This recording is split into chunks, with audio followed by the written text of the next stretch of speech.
Hey, what is going on, guys? This is Jake at That Fit Friend, and today I'm going to be doing a preview and first impressions of the Reebok Lifter PR3. I've had multiple people ask about this model, so I wanted to put up a quick little video going over some of my first thoughts in the shoe after my first couple of sessions in them. I'm also going to compare them to the PR2 so you can see a little bit of contrast there, so that way if your PR2 is on the way out, or if you're deciding, okay, should I go older and save a little bit of money, or should I go new? Hopefully that section can help you out. That is timestamped down below. But 5 first impressions that I have with the shoe is number one, if you are a Lifter PR2 fan, I think you will like this model. The last construction is very similar. The midfoot security is very similar in these shoes. And honestly, their fit is pretty much identical in my opinion. You do have a slightly different upper volume in the PR3, but I think for most foot anatomies, if the PR2 typically worked for you and you had plenty of room and they didn't feel too tight and whatnot, I think you will really enjoy the PR3. So again, if your PR2 is on the way out, or if you're somebody who is debating on a new model or a PR3 and you don't really like change, then the PR3 I think is going to be a safe call for you.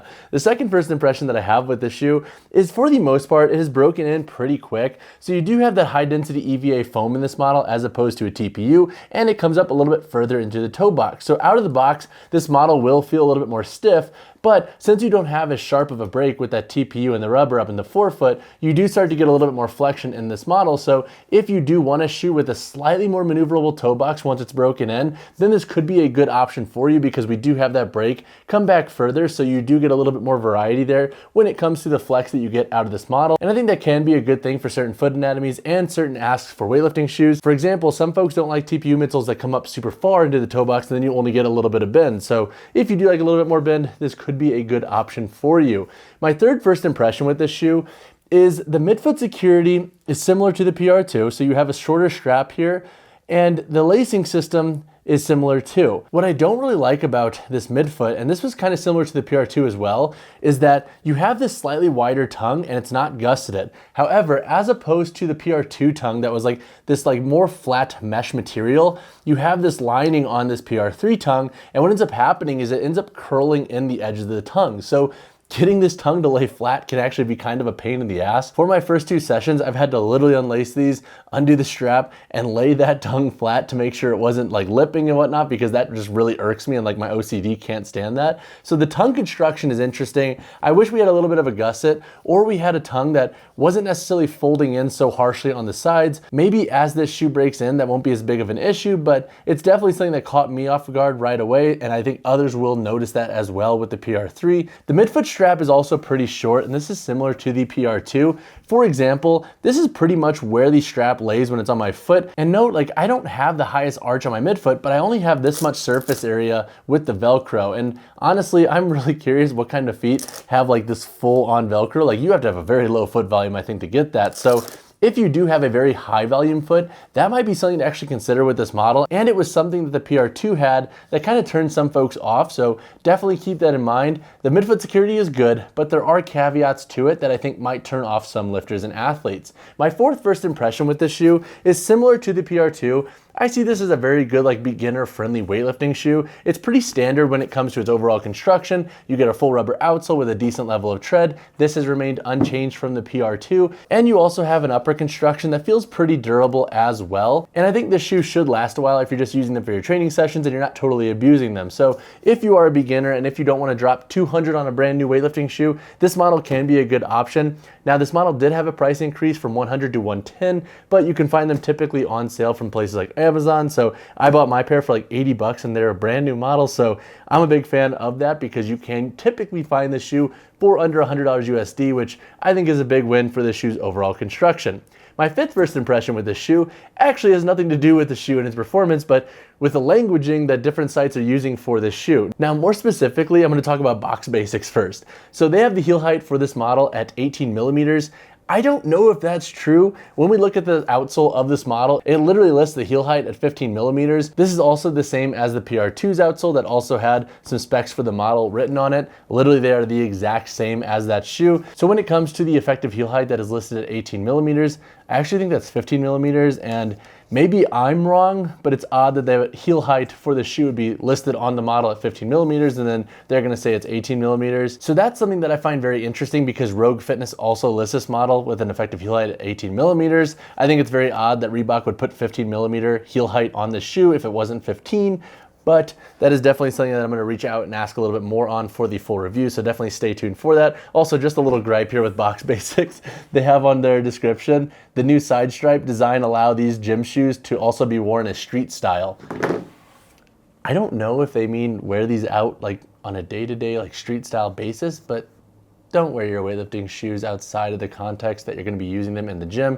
You will look silly, and any athlete who knows what's going on is going to giggle at you when you're wearing your heel elevated lifter out on the street. But that's just me nitpicking the language around this shoe. I find that a lot of companies actually don't usually write the best specs and details for weightlifting shoes, because I feel like it's written by riders who don't necessarily understand the nuances to the shoes. But overall, the Reebok Lifter PR3 has been a pretty dang strong performing shoe. They've worked thus far for my cleans and for my jerks. They're grippy enough, they have a nice level of stability, but now let's compare them to the PR2. All right, so now let's do a construction breakdown of the PR2 and the PR3. So let's start with some similarities. So the first similarity is their midsole and outsole construction. So both of these shoes are going to be virtually the same in the context of their midsole and outsole construction. So over here in the outsole, for example, on the PR3, you have Reebok training, stability harness, heel height 15 millimeters, last 6411 1L. That is the exact same verbiage used on the PR2. So I think you will have a very, very similar feel in the PR3 that you did with the PR2 regarding its overall stability and the traction that you got with its outsole. Another similarity between these shoes is their overall midfoot constructions. Now there are some differences here and they're very subtle, but when it comes to their overall security and how they lace up, they are going to be very similar. Both models feature shorter straps. Now I will say, I almost feel like the PR2 strap is a little bit better than the PR3. And now hear me out. Maybe I'm being gaslit here, but like you can hear it in the Velcro. Like it just doesn't seem as grippy, and it almost seems like the hooks in the PR2 are a little bit more secure regarding how they lock down this top layer of Velcro here. So just some food for thought there. I'm really curious to see if the durability of the PR3 strap is going to last the same as the PR2 did. Looking at the lacing system, they're also pretty similar as well. However, there are a couple of little differences here. So for example, over here in the PR2, you have these two traditional eyelets, two internal eyelets here, and then you have a fifth top eyelet. Similarly, in the PR3, you have two eyelets down here, two internal eyelets, and then you have two traditional eyelets up here with an additional eyelet for lace lock. So you do get more eyelets here in the PR3, and it does give the upper part of the shoe a little bit more of a lockdown feel. I noticed that when lacing this model up during the break-in period. Maybe that'll actually help in case the Velcro on this does kind of put out, so that might give you a little bit more security long-term. God forbid your strap breaks down over time. And then looking at the tongue constructions, once again, over here in the PR2, you have a flatter mesh tongue and it doesn't round in nearly as much. However, it could round in here and there. But over here in the PR3, this lining here pulls this tongue in and makes it kind of lip, which is pretty dang annoying. And then looking at the upper constructions, because these are kind of like the last major differences I think worth talking about, is in the PR3, you have like this mesh feel material going from the forefoot and the midfoot, and then you have some textile overlays and a pretty padded boot back here. You now have an external heel tab, and then you got that street style over here on the lateral side, as Box Basics says. So if you want to wear your lifting shoe to work, you totally, I guess, can in this model. You also have a little bit of a synthetic overlay up here on the toe box. In the PR2, you had more of a traditional mesh going through the forefoot into the midfoot. You had some textile overlays, and then you also had a padded boot. You did not have an external heel tab, but honestly, I never had issues putting my foot into the PR2. So while this is nice, I don't think it's going to be super useful for most folks because it wasn't really an issue, I thought, in the PR2. Overall, though, those I think are the major construction differences and similarities to note between the PR2 and PR3. If you have additional questions, definitely drop them below. All right, y'all, those are my first impressions of the Reebok Lifter PR3. I will have a full review coming, so definitely stay tuned for that. But in the meantime, if you have additional questions, drop a comment down below or reach out to me personally, whichever you prefer. And as always, drop a like on the video, drop subscribe to the channel. I'll see you in the next one.